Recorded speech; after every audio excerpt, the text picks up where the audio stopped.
Welcome to Thriller Channel. Thriller story. உண்மை பேசும் கண்ணாடி. ஒரு நகரில் கிட்டத்தட்ட 100 வருடம் பழமையான ஒரு வீடு இருந்தது. அந்த வீடு சில வருடங்களாக காலியாகி இருந்தது. ஆனால் அங்குள்ள கண்ணாடியை பார்த்தவர் யாரும் வாழவில்லை என்று ஊர்க்காரர்கள் அச்சத்துடன் சொல்லிக் கொண்டே வந்தனர். அந்த வீடு முன்னொரு காலத்தில் ராஜாராமன் என்ற செல்வந்த வியாபாரியின் சொத்து.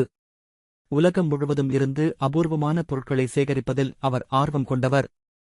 ஒருநாள் ஜப்பான் நாட்டிலிருந்து ஒரு பெரிய கண்ணாடியை அவர் வாங்கி வந்தார்.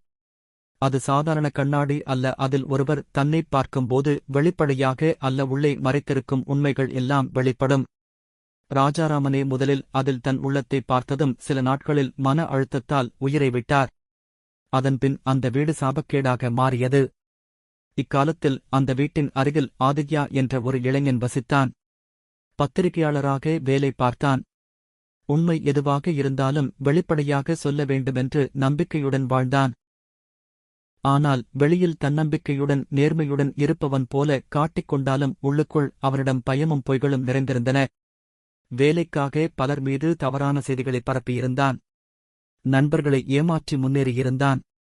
பெற்றோர்களிடம் கூட தன் உண்மையான சிரமங்களை மறைத்து வந்தான். அவன் உள்ளத்தில் புதைந்து கிடந்த உண்மைகள் யாருக்கும் தெரியாது.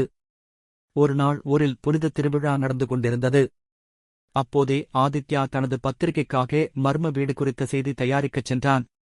வீட்டு கதவு பழுதடைந்து இருந்தது. அவன் உள்ளே நுழைந்தான். அந்த மண்டபம் முழுக்க தூசியும் சுவரில் கரும்புள்ளிகளும் இருந்தன. ஆனால் நடுவே நின்றிருந்த கண்ணாடி மட்டும் பிரகாசமாகத் திகழ்ந்தது. அதை பார்த்தவுடன் ஆதித்யாவின் கண்கள் அதற்கு ஈர்க்கப்பட்டன. இதுதான் அந்த உண்மையை பேசும் கண்ணாடி என்று சொல்லுறாங்களோ என்று மனதில் நினைத்தான். அவன் கண்ணாடி அருகே சென்று நின்றான். முதலில் சாதாரணமாகத்தான் தெரிந்தது அவனுடைய முகம் மற்றும் உடல்நிலை. ஆனால் அடுத்த சில நொடிகளில் கண்ணாடியின் மேற்பரப்பு அலை போல அசைந்து புதிதாக ஒரு உருவம் தெரிந்தது. அது அவனேதான். ஆனால் முகத்தில் சிரிப்பு இல்லை. கண்களில் குளிர்ந்த சினம், உதட்டில் கேலி. நீதான் நான், உண்மையான ஆதித்யா என்று கண்ணாடிக்குள் இருந்த உருவம் சொன்னது. ஆதித்யா சற்று கலங்கினான். நான். நீ யாரு என்று அவன் கத்தினான். உருவம் சிரித்தது. நீ உலகுக்கு காட்டும் பொய் முகம். ஆனால் நான் உன் உள்ளுக்குள் புதைந்திருக்கும் உண்மை. நீ செய்த எல்லா தவறும், நீ கூறிய எல்லா பொய்களும் எனக்கு தெரியும். அந்த உண்மையை மறைக்க முடியாது. அவனது கண்முன் ஒவ்வொரு காட்சியும் தோன்றத் தொடங்கியது. கல்லூரியில் சேர்வதற்காக நண்பனின் விண்ணப்பத்தை கிழித்துக் கொண்ட சம்பவம். அலுவலகத்தில் சக ஊழியரை குற்றம் சாட்டிதானே முன்னேறிய தருணம். பெற்றோரிடம் வேலை சிரமங்களை மறைத்து எல்லாம் நல்லா போகுது என்று பொய்யாகச் சொன்னது. ஒவ்வொரு காட்சியும் கண்ணாடியில் உயிருடன் திரையிடப்பட்டன. ஆதித்யா பயந்தான். நான் தவறு பண்ணிருக்கேன். ஆனா இப்படி எல்லாம் எனக்கு மீண்டும் நினைவூட்டணுமா என்று நடுங்கத்துடன் கூறினான். உருவம் சிரித்தது. நீ வாழ்ந்தது பொய்யில்தான். நீ உண்மையை சந்திக்க அஞ்சுகிறாய். அதுதான் உன் பயம். கண்ணாடியின் முன் நின்ற ஆதித்யா தன்னையே எதிர்த்துப் போராடினான். நான் உண்மையை விரும்புகிறவன் என்று அவன் சொல்ல முயன்றான். அப்படியிருந்தால் என் பொய்யை பயன்படுத்தினாய் என்று கண்ணாடி கேள்வி கேட்டது. அவன் மண்டியிட்டான். வியர்வை சொட்டியது. அவனுடைய மனம் நொறுங்கியதுடோ.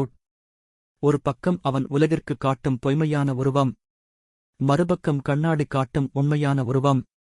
அந்த நேரத்தில் கண்ணாடியில் எழுத்துக்கள் தோன்றின. உண்மையை ஏற்றுக்கொண்டால்தான் உயிரோடு செல்ல முடியும். மறுத்துவிட்டால் உன்னுடைய பொய்களில் நீயே சிக்கிக் கொள்வான் என்றது கண்ணாடி.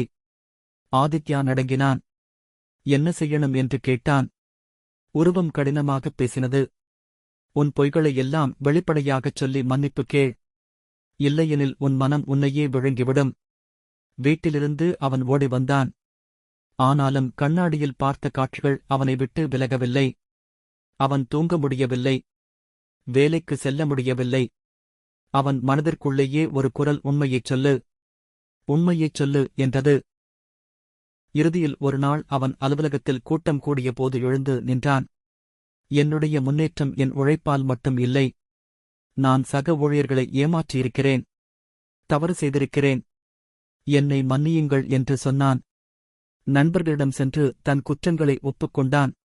பெற்றோரிடம் நான் சிரமப்பட்டுறேன் என்று உங்களிடம் பொய் சொன்னேன், என்னை மன்னியுங்கள் என்று கூறி அழுதான். அந்த தருணம் அவன் உள்ளம் சற்றே சுமையை இறக்கியது போல அமைதியடைந்தது. சில நாட்கள் கழித்து அவன் மீண்டும் அந்த வீட்டிற்குச் சென்றான். கண்ணாடி முன் நின்றான். கண்ணாடியில் தோன்றியது அமைதியான அவனுடைய முகம். உருவம் மெதுவாகச் சொன்னது, இப்போது நீ உண்மையை சந்திக்கத் தயார். பயம் குறைந்துவிட்டது. ஆனால் நினைவில் கொள், உண்மையாக ஒவ்வொரு நாளும் வாழ வேண்டும், ஒரு முறை சொன்னால் போதாது. ஆதித்யா தலைகுனிந்து நன்றி சொன்னான். அவன் அந்த வீட்டை விட்டு வெளியே வந்தான்.